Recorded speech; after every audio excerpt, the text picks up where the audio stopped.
I've always been incredibly close to my identical twin sister, Ashley.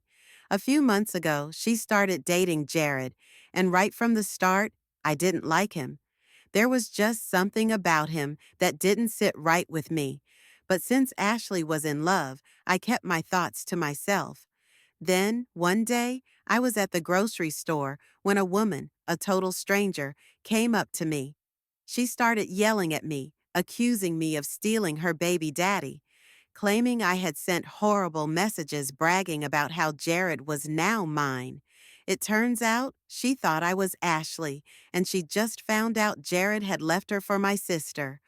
I never expected Ashley to date someone who was such a deadbeat, who had walked out on his kids. Not after our father did the same thing.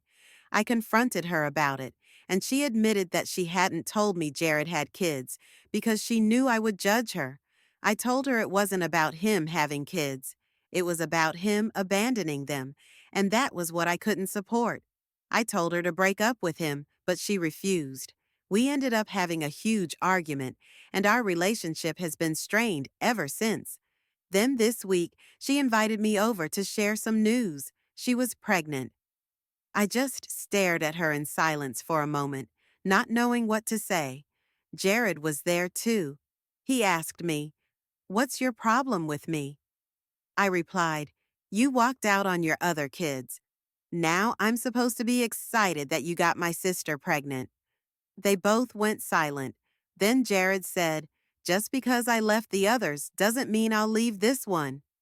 At that point, I couldn't help but laugh. I got up and left. Ashley chased me down in tears, asking why I was being so rude. I told her she should be ashamed of herself for having a child with someone like him. I know she'll regret this decision, and as much as I hate to say it, I think I'll be the one saying, "I told you so."